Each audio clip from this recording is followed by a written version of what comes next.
Okay, so we left off with the foot, but for today's demo, we're gonna come in and we're gonna talk about the hand.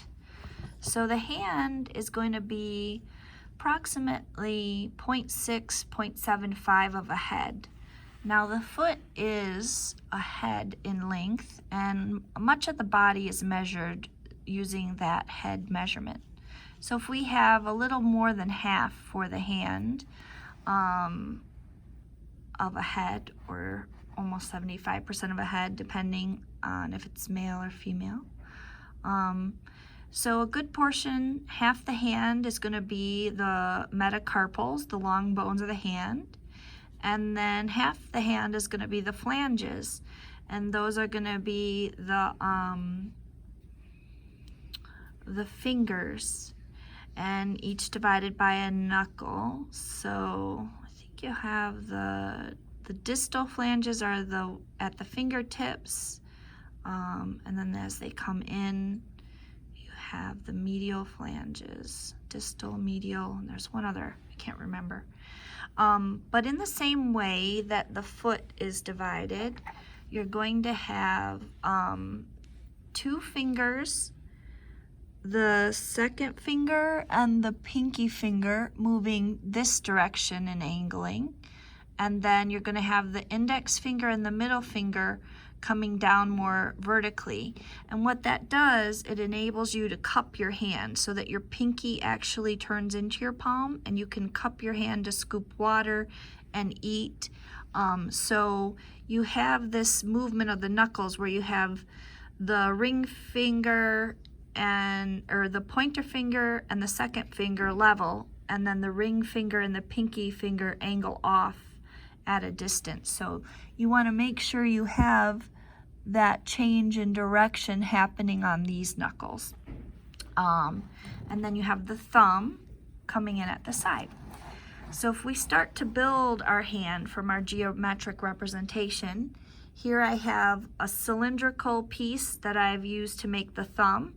I've attached it to this first half, which is the top of the metacarpals here, and then the flanges are folded under because this hand position is gripping the seat.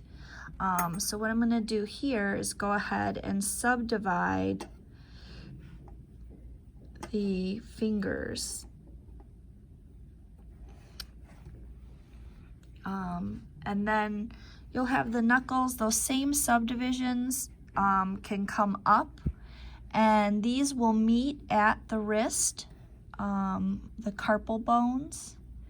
And so these will have a more triangular shape as they splay out and become the tendons of the fingers. There'll be a tendon here, here, and here, 4 tendons for 4 fingers. What I'm describing with this line is the valley that I'm going to carve out. So we have those peaks and valleys again, just like we did on the foot, where we could add a little clay to create a tarsal. The carpal tendons. And so I can do that now. I'll just add a little clay here. So really I like to draw on the hand, so I'm going to subdivide it and draw on the hand where all those tendons will go and sculpt away where the valleys are going to be.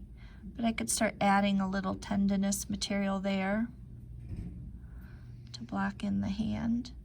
So just it depends on, what pose you have on your hand. In this case, the fingers are going to be bent over.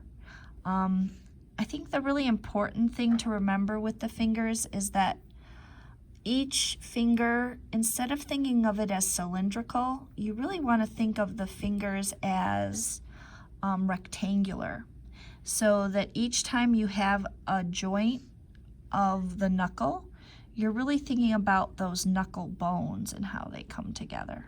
So there's going to be like my tendinous material on the top of the hand at the carpals, the carpal bone, the metacarpal bones, coming down the long bones of the hand there. And I'm just rolling out little worms of clay to make these tendinous material between the fingers, going right to those wrist or carpal bones. And there's the pinky. So I want to start to carve away a bit. I'm going to carve down and in and try to make the valley that carpal tendon, the metacarpal tendon, is going to come down here. It's going to make the valley between those tendons on the top of the hand. Then on the side of the hand, you have kind of a round fatty pad here, and that's going to get pushed out in the pose we have for the hand because he's gripping the seat.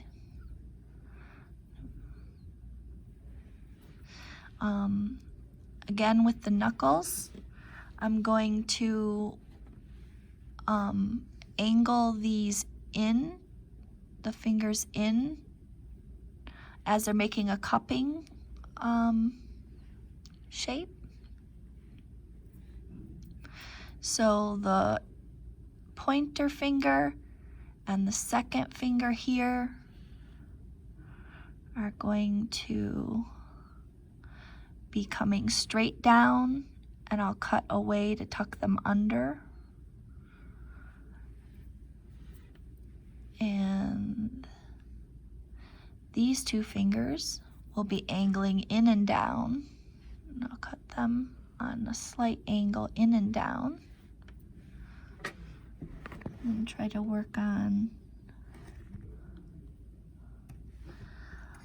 the knuckle forms. I'll add, so again, I'm thinking of the fingers as these rectangular shapes, and then I'm going to add some little round balls of clay that will represent the roundness of the knuckle as that hand is bent. So I'm going to put those right on the edge so I get that nice definition in the hand. So what I want to do is I want to have that structural definition of the hand, and then of course these turn back slightly. So I'm going to have that nice structural definition in the hand, and then I will blend that in so that I get this kind of geometric look to the hand. This is that crease of the wrist. Just going to fill in a little bit there, bringing those tendons down. Start to blend a little bit those round knuckles, blend those into the rectangles of the fingers.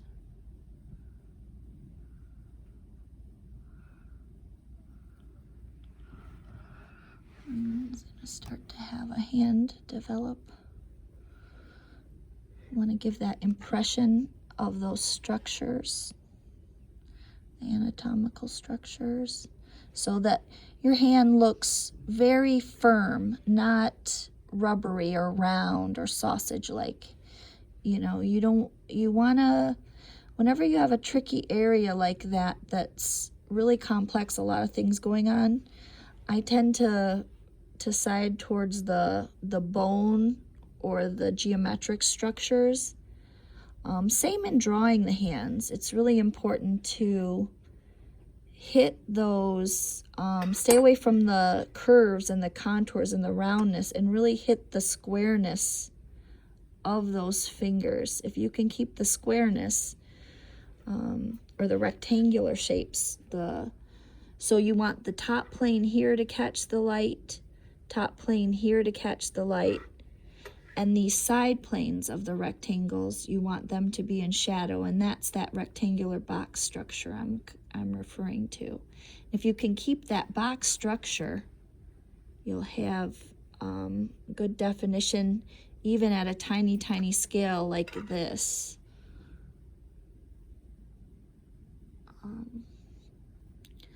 And you can add some more of the knuckle structure there, just cutting in to kind of make these fingers defined. and cutting a little bit away to make the pinky tinier, more narrow finger, shorter and narrower. So I'm starting to get the development on the hand already with just those little additions. And then the thumb, you want to create the angles on the thumb too. So here I have the side plane of the thumb, and this is the tip of the finger. So I'm gonna just crisp up those planes in that rectangular shape. Turn the thumb up a wee bit so that I have that gripping. Same here. So I've done the same thing here. I have this tendinous material coming down, and I can blend that in. Same with the thumb here, some tendinous material. And then again with these top planes catching the light of these fingers, and then changing direction as the knuckle changes direction. If you're able to get those 3 sections catching the light with the top and side of the rectangular solid that makes up the finger, from far away it'll read as those planes catch the light as the finger knuckles and bones inside those fingers. So you want to kind of keep working with that to get those up planes and down planes as the fingers turn and change direction. Again, these 2 fingers angling slightly outward so that you have a straightness to the first and second finger, and then the third and fourth finger angling back. You want all the knuckles to follow in that alignment. And then, of course, the fingers are going to taper as they come to the fingertips. So, not a lot I did there, but I got the impression of a hand on both of these structures, I feel like. So a little more work finessing them, but basically the anatomy is there to set up for sculpting the hand. So I'll just add a little more now that I've drawn in. I'll add the roundness of the knuckles back in. And that's pretty much the hand. Just keep your proportions right and your geometric shapes and those fingers rectangular, and it'll really start to look like a small hand.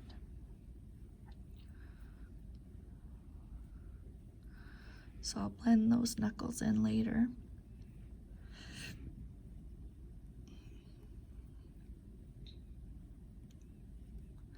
And these just have to set on that special angle, and that should create the look I want for the hand.